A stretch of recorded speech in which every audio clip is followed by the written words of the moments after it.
Salut bien-aimés dans le Seigneur, je suis votre serviteur, l'apôtre Abel Racheté de l'église Impact Wade Ministries et je suis dans la joie de vous apporter la parole de Dieu en ce jour. Notre thème en ce jour est intitulé « Découvrez votre but ». Le but, par définition, c'est ce à quoi une chose est conçue, est utilisée ou pratiquée. C'est tout simplement la raison pour laquelle une chose existe. Une chose a été conçue, a été fabriquée, a été prédestinée pour être utilisée. Il n'y a aucune chose sur la terre, il n'y a aucune chose dans ce monde qui existe sans but. Tout ce que nous voyons, tout ce qui existe parce qu'il y a un but. Et le but d'une chose, c'est la raison de son existence, c'est la raison de sa fabrication, c'est la raison de sa création. Toute chose a été créée pour un but. Lorsque Dieu a créé toute chose sur la terre, il l'a fait pour un but parce que notre Dieu est un Dieu de but, un Dieu d'objectif.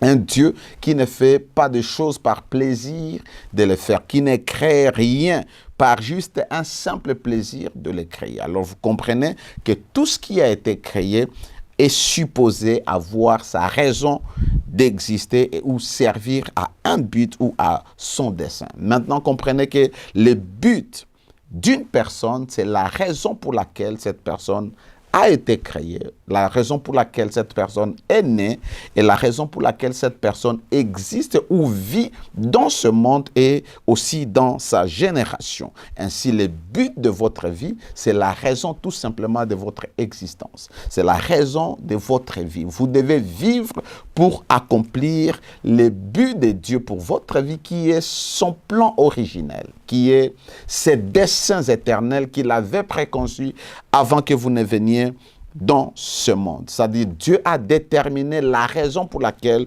vous êtes venus sur la terre, la raison pour laquelle il vous a envoyé, la raison pour laquelle il vous a créé en tant qu'humain pour que vous puissiez servir ses buts. Lorsque nous lisons le livre de la Genèse au chapitre 1er, le verset 26, la Bible dit « Puis Dieu dit, faisons l'homme à notre image, selon notre ressemblance, et qu'il domine sur les poissons de la mer, sur les oiseaux du ciel, sur les bétails, sur toute la terre, et sur tous les reptiles qui rampent sur la terre. » Dieu, en créant l'homme, il avait déjà ses intentions, il avait déjà un plan, il avait déjà un but. Il n'a pas créé l'homme tout simplement parce qu'il fallait se reposer.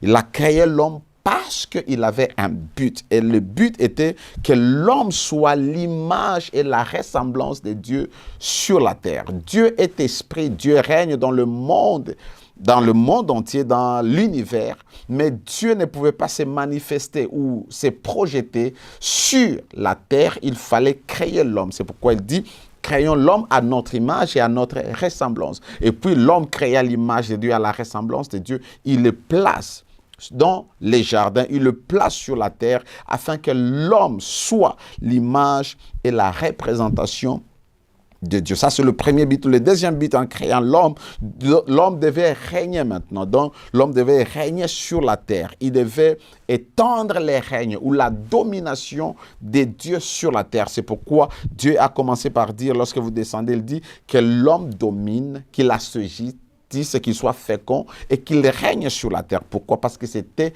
les desseins de Dieu. Le troisième est que l'homme devait cultiver, veiller, garder, cultiver, protéger et produire sur la terre. C'était ça, les desseins de Dieu en créant l'homme. C'est-à-dire, il n'y a aucune personne sur la terre qui soit un accident. Toute personne est née, est venue, non pas pour augmenter les statistiques démographiques de la population mondiale, mais il est venu ou la personne est venue pour accomplir les desseins de Dieu ou vivre pour un but. Vous devez comprendre que vous existez pour une cause, vous existez pour un but. Et le but, ce n'est pas pour vous. Le but, c'est le plan de Dieu. C'est la vision de Dieu qu'il a pour l'humanité, mais il veut passer par un homme pour l'accomplir. Par exemple, Jésus devait venir pour sauver l'humanité. La vision de Dieu était de sauver l'humanité du péché ou de ses péchés. Et qu'est-ce que Dieu a fait? Il a envoyé son Fils avec ses desseins pour que Christ puisse accomplir cela. Alors comprenez que tel que vous êtes là, vous n'êtes pas un fruit du hasard ou un fait du hasard. Vous êtes le plan de Dieu pour servir ses desseins.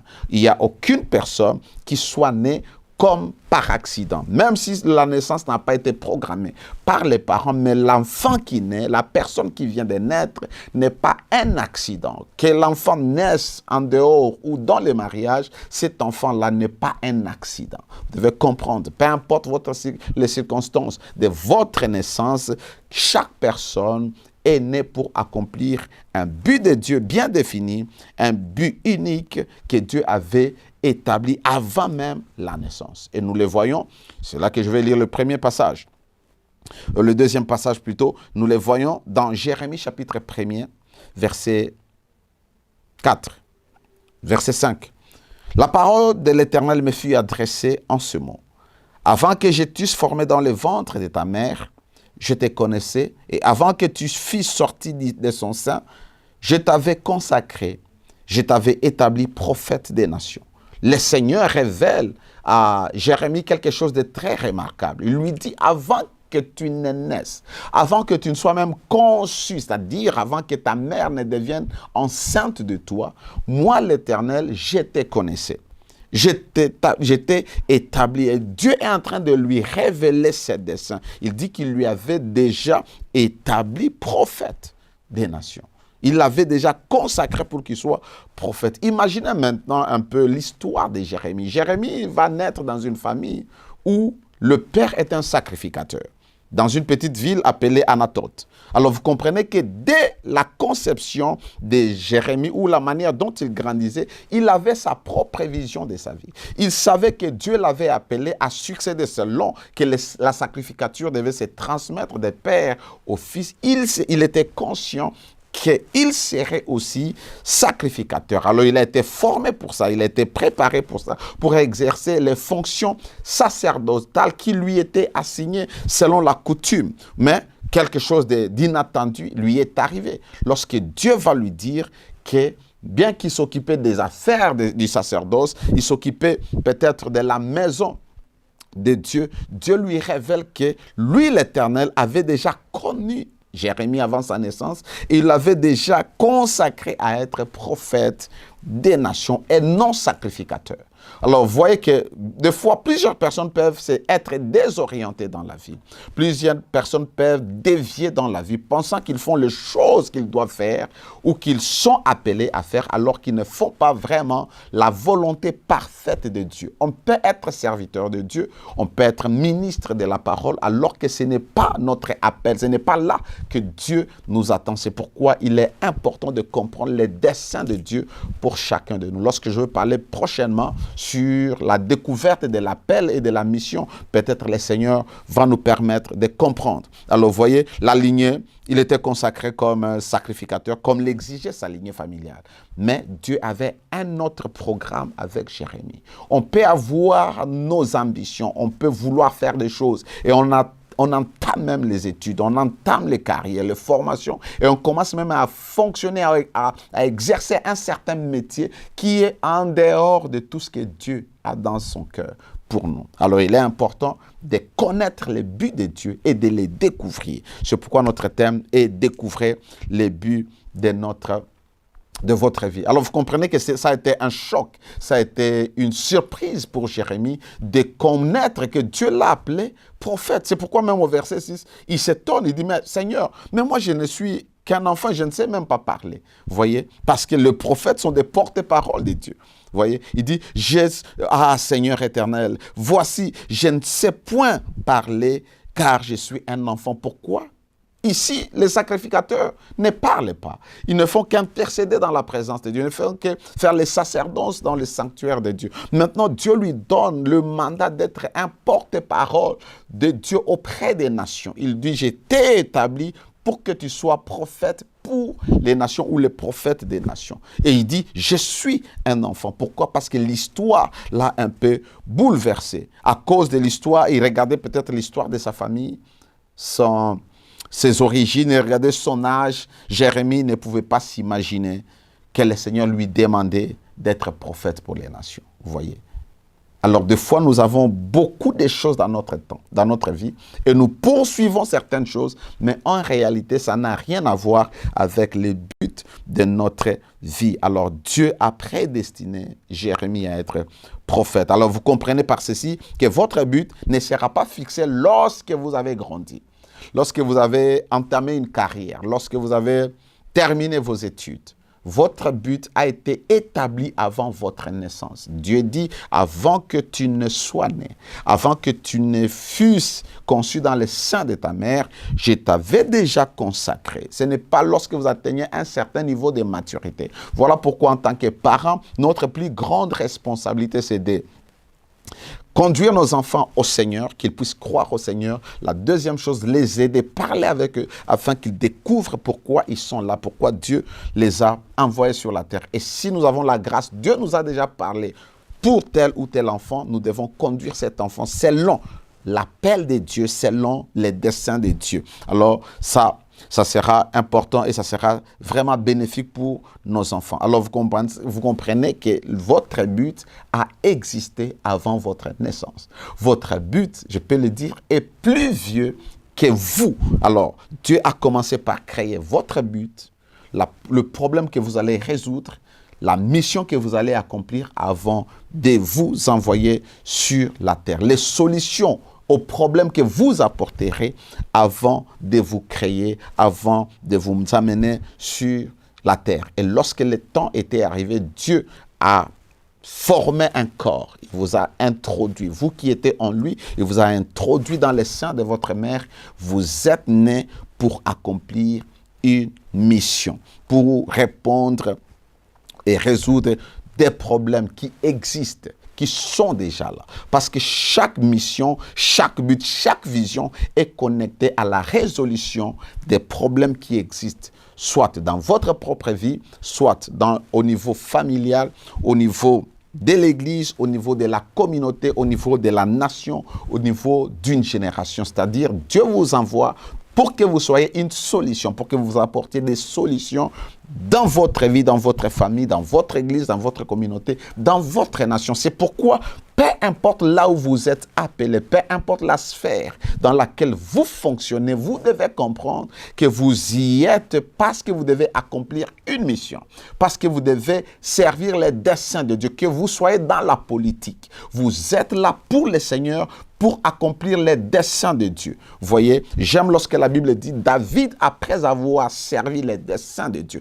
il était un homme d'État, il était un roi, il servait les seigneurs, mais en servant le peuple de Dieu. Peu importe là où nous sommes, dans une organisation, dans le gouvernement, partout où nous sommes, nous devons savoir que nous sommes en mission et nous sommes là pour accomplir les desseins de Dieu. Alors vous comprenez que Dieu a doté chaque personne par un aspect particulier pour qu'il soit capable d'accomplir sa mission. Lorsque vous lisez au verset 10 de Jérémie, la Bible dit, « Voici, je t'établis pour que tu abattes, pour que tu détruises, pour que tu construises, etc. etc. » C'était ça, la mission que Jérémie devait accomplir. Que vous soyez chrétien, que vous ne le soyez pas, vous avez un but et vous devez les découvrir. Non seulement les découvrir, vous devez l'accomplir. La première recherche, c'est de chercher pourquoi vous êtes là. La deuxième, c'est que vous devez accomplir la mission que Dieu vous a assignée. Lorsque vous découvrez pourquoi vous êtes né et pourquoi vous êtes encore en vie, c'est une chose importante. Dieu ne nous réveille pas tous les jours parce qu'il veut tout simplement nous garder en vie. Dieu nous réveille chaque jour parce qu'il a un plan et il attend que nous puissions découvrir ce plan et il attend que nous puissions accomplir ce plan, finir la course, terminer le travail qu'il nous a donné, achever l'œuvre qu'il nous a donnée. J'aime lorsque nous lisons dans Jean 17, Jésus est en train de dire, « Père, j'ai achevé l'œuvre que tu m'as donnée. » Jésus était venu pour une mission, pour servir un but et il l'a accompli. Il a dit à son Dieu qu'il avait terminé. Alors, lorsque vous découvrez pourquoi vous êtes né ou pourquoi vous êtes encore en vie, vous cessez de tâtonner dans la vie. Vous cessez de gaspiller votre temps parce que la vie a tout son sens lorsqu'elle est vécue pour accomplir les buts. Lorsqu'elle est vécue pour accomplir, c'est pourquoi Dieu vous a envoyé sur la terre. Je vais donner des pensées, des citations des deux personnages. Le premier, c'est le feu Miles Monroe qui avait dit, la plus grande tragédie dans la vie, c'est de vivre sans savoir pourquoi on vit. C'est-à-dire, la plus grande tragédie, ce n'est pas toutes sortes de calamités qui peuvent nous arriver. Ce n'est pas la mort qui peut nous arriver. Ce n'est pas le fait de perdre tout ce que nous avons. Mais la plus grande tragédie dans la vie d'une personne, c'est lorsque cette personne vit sans savoir la raison de sa vie, sans savoir pourquoi elle vit. Et le théologien, écrivain et philosophe danois, Søren Kierkegaard, a dit ceci. Il faut que je connaisse et que je découvre ce que Dieu veut de moi. Je dois trouver une vérité qui est vraie pour moi. Découvrir l'idée pour laquelle je puisse vivre ou mourir.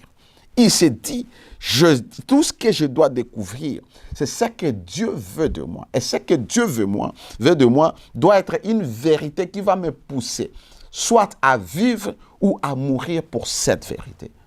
C'est ça, quelqu'un qui a compris l'essence de sa vie, qui a compris que sa vie aura un sens lorsqu'elle aura découvert le but de sa vie. Alors vous comprenez, et vous avez déjà entendu qu'il est dit que lorsque le but d'une chose n'est pas connu ou elle est mal compris, les abus sont inévitables. Qu'est-ce que ça veut dire? Ça veut dire tout simplement que sans une bonne compréhension du but de votre vie, il vous sera vraiment facile de dévier, facile de tomber dans les abus, facile de tomber dans les dérives. Vous voyez, c'est pourquoi vous devez savoir pourquoi vous existez. Quand vous connaissez votre but, ça vous donne la direction, ça devient votre vision, ça devient l'objet de votre poursuite. Vous n'allez pas à gauche, vous n'allez pas à droite, vous ne vous détournez pas dans les futilités, dans la distraction, vous êtes focalisé sur votre but, sur votre mission, sur votre appel. Alors ici, quand vous ne connaissez pas pourquoi vous êtes là, je vous assure, vous allez mener une vie qui n'a aucun impact.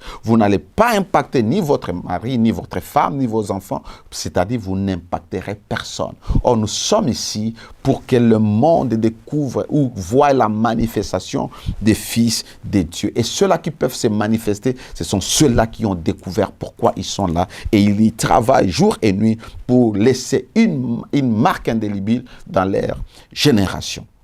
Alors, la vie et la destinée de plusieurs personnes sont détruites à cause de l'ignorance de la raison pour laquelle elles sont sur la terre, de la raison pour laquelle elles sont là. Alors, pour cela, elles finissent dans le désordre. Leur vie est désorientée. Ils embrassent les études et même les carrières qui ne sont pas liées à leur destinée.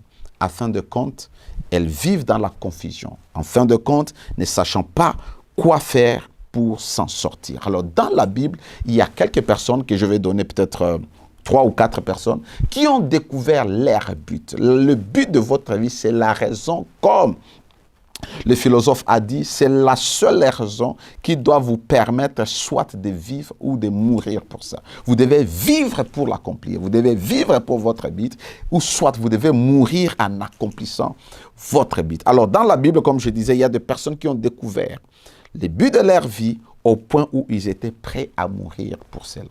Et la première personne, c'est Esther.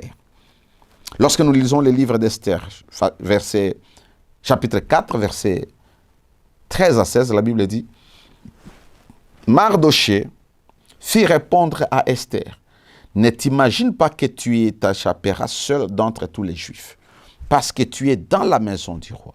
Car si tu t'étais maintenant, les secours et la délivrance surgiront d'autre part pour les Juifs. Et toi et la maison de ton père, vous périrez. Et puis, et qui sait si ce n'est pas pour un temps comme celui-ci que tu es parvenu à la royauté. » Esther envoya dire à Mardoché, « Va, rassemble tous les Juifs qui se trouvent à Suse et jeûnez pour moi, sans manger ni boire pendant 3 jours, ni la nuit ni les jours. Moi aussi, je jeûnerai de même avec mes servantes, puis j'entrerai chez le roi, malgré la loi, et si je dois périr, je périrai. » J'aime bien cette dernière partie, la construction de ces versets. Elle connaît déjà qu'il y a un problème. On doit exterminer les Juifs. Elle n'arrive pas à la royauté ou dans le palais royal par accident. Tout est orchestré par Dieu. Tout est programmé. Il y a un génocide qui se prépare. Et elle, en tant que juive, elle est déjà là-bas, elle peut intervenir. C'est-à-dire, Dieu l'a envoyée là-bas pour sauver, excusez-moi, parce que nous ne connaissons même pas les enfants d'Esther, mais pour sauver un peuple qui était à la merci de l'ennemi. Et qu'est-ce qu'elle a dit? Je dois jeûner, malgré la loi qui interdit d'entrer devant la face du roi sans la permission, sans être appelé. Moi, je vais jeûner. Je vais chercher la faveur de Dieu avant de chercher la faveur de l'homme. Je dois comprendre que le Dieu qui m'a mis ici, ce n'était pas pour rien. C'était pour défendre mon peuple, pour sauver mon peuple. Parce que Mardochée lui avait dit, si tu ne le fais pas, Dieu suscitera l'aide, et toi et la maison de ton père, vous périrez. Et puis, elle s'est donnée à jeûner, et elle a dit, si je dois mourir ce jour-là, que je meure, mais au moins j'ai osé pour aller défendre la cause de mes enfants. Vous voyez que Dieu a préparé Esther pour un but, délivrer les Juifs du génocide préparé par Haman. Mardochée a rappelé tout simplement à Esther que Dieu l'avait préparé pour ses buts, qu'elle était là pour ça. Et Esther, positionnée dans la royauté, était sûre du but qu'elle avait, et ainsi elle a cherché à l'accomplir dans des conditions extrêmement difficiles, même si cela pouvait lui coûter la mort. Le but de votre vie, c'est la seule chose pour laquelle vous devez accepter de mourir. Ne mourrez pas pour satisfaire quelqu'un, ne mourrez pas pour une cause qui n'est pas noble. Acceptez de mourir pour ce que Dieu vous a envoyé sur la terre. C'est pourquoi elle a dit, si je vais périr, je périrai. Alors, votre but est la seule chose pour laquelle vous pouvez mourir. La deuxième personne, c'est le roi David. La Bible dit ceci. Dans Actes des Apôtres, chapitre 13, verset 22, puis le verset 36. Actes 13, 22, puis 36. La Bible dit, « Puis l'ayant rejeté, il leur suscita pour roi David, auquel il a rendu ses témoignages. J'ai trouvé David, fils d'Isaïe, homme selon mon cœur, qui accomplira toutes mes volontés. » Verset 36 dit, « Or, David, après avoir en son temps servi au dessein de Dieu, il a servi au dessein de Dieu, il a servi le plan de Dieu, il a servi le but de Dieu, est mort et a été réuni avec ses pères et a vu la corruption, c'est-à-dire il est mort, son corps s'est décomposé comme toute autre personne. » Alors, vous comprenez que David, Dieu ne l'a pas choisi tout simplement par plaisir de remplacer Saoul. Parce qu'après le choix de David, il s'est passé plusieurs années pour que David devienne roi. Nous connaissons toute sa vie lorsqu'il est parti chez Saoul, et puis il a commencé à être un fugitif qui devait courir ça et là pour se cacher, et jusqu'au temps où il devait revenir à Hébron et recevoir l'onction pour être maintenant établi comme roi. Il n'a pas été sélectionné ou choisi, il n'a pas été fait roi pour lui-même. Il n'a pas été fait roi pour s'enrichir, pour détruire la population, pour détruire le peuple. Il a été fait roi pour accomplir les desseins de Dieu à son époque. Vous voyez, j'aime la Bible parce que dans la Bible, personne n'est épargné. Les hommes élevés en dignité, les hommes moyens, les hommes qui sont la classe basse, tout le monde est là pour servir les buts. Et lorsque nous comprenons les buts de Dieu pour notre vie, les buts de nos vies, je vous assure, nous partirons ayant une couronne de gloire. Nous partirons, les gens seront satisfaits de ce que nous avons fait. Les gens se souviendront de nous pour la joie, pour le sentiment de joie, de satisfaction, de paix que nous leur avons donné, et pas parce que nous avons été la cause de leurs pleurs, de leur méchanceté. Alors il dit, David, après avoir servi au dessein de Dieu, il est mort. Vous voyez, David était l'homme selon le cœur de Dieu. Pourquoi il était l'homme selon le cœur de Dieu? Parce que Dieu savait qu'il allait accomplir ses desseins. Vous voyez, et il est mort après avoir accompli ses desseins. Refusez de mourir avant de finir votre mission. Refusez de mourir de la volonté d'un homme. Refusez de mourir parce qu'un homme s'est assis quelque part et a décidé que vous devez vous éteindre. Si vous êtes dans le plan de Dieu, peu importe les attaques, l'adversité, Dieu vous protégera, Dieu vous gardera. Qui n'a pas connu les tribulations, la persécution, la guerre comme David? Mais parce qu'il poursuivait les desseins de Dieu, il est mort rassasié de jours, il est mort dans sa vieillesse, il est mort au temps de Dieu, après avoir accompli tout. Et la dernière volonté, c'est qu'il a transmis le mandat à son fils et lui a donné les instructions de suivre la voie du Seigneur et Dieu allait le bénir. Alors vous comprenez que votre but, vous devez l'accomplir et vous devez chercher à tout prix à l'accomplir. Troisième personne, qui est notre Seigneur Jésus-Christ lui-même. Le but de la vie de Jésus était de sauver l'humanité de ses péchés en donnant sa vie comme la rançon. C'est-à-dire Jésus est venu, non pas tout simplement pour qu'il y ait un prophète sur la terre. Non, il est venu parce qu'il devait sauver l'humanité de ses péchés en payant sa propre vie, en donnant sa vie comme la rançon pour que la colère de Dieu soit apaisée, que les hommes soient délivrés de leurs péchés. Nous voyons ici dans Matthieu chapitre 1er verset 21. Matthieu chapitre 1er verset 21, la Bible dit « Et l'enfant te rend un fils et tu lui donneras le nom de Jésus. C'est lui qui sauvera son peuple de ses péchés. » Jésus vient pas tout simplement pour que la famille de Joseph ou de Marie ait encore un enfant. Non, c'était pour sauver le peuple de ses péchés. Et j'aime même son nom. Son nom était rattaché à sa mission. Jésus qui veut dire sauveur. Hein? Dieu qui sauve, ou les sauveurs. Et il dit, lui qui viendra, qui sera appelé Jésus, il servira un but. Il servira une cause. La fin de sa vie, ça sera sauver le peuple de ses péchés. Matthieu 20, 28 dit, « Car ainsi, le Fils de l'homme est venu non pour être servi, mais pour servir et donner sa vie comme la rançon de plusieurs. » Jésus vient dans le monde et il donne sa vie comme le prix pour nous racheter. Alors, vous voyez que Jésus a expliqué le but de sa vie et la raison pour laquelle il a été envoyé par Dieu et la raison pour laquelle il est mort. Vous devez accepter de mourir pour les buts de votre vie. Avant de terminer, je prends la dernière personne qui est l'apôtre Paul. L'apôtre Paul connaissait aussi le but de sa vie qui était celui de prêcher l'évangile parmi les gentils ou parmi les nations. Il le dit lui-même. Dans Romains chapitre 15, versets 18 à 20, il dit ceci, « Car je n'oserais mentionner aucune autre chose que Christ n'est pas fait pour moi pour amener les païens à l'obéissance, par la parole et par les actes, par la puissance, des miracles, des prodiges, par la puissance de l'Esprit de Dieu, en sorte que depuis Jérusalem et les pays voisins jusqu'à Illyrie, j'ai abondamment répandu l'évangile de Christ. Je me suis fait honneur d'annoncer l'évangile là où Christ n'avait point été nommé, afin de ne pas bâtir sur les fondements d'autrui. » Cet homme, lorsque Dieu l'appelle sur les chemins de Damas, il fait une rencontre particulière avec Dieu, une rencontre remarquable avec Dieu, et Dieu définit la mission de sa vie.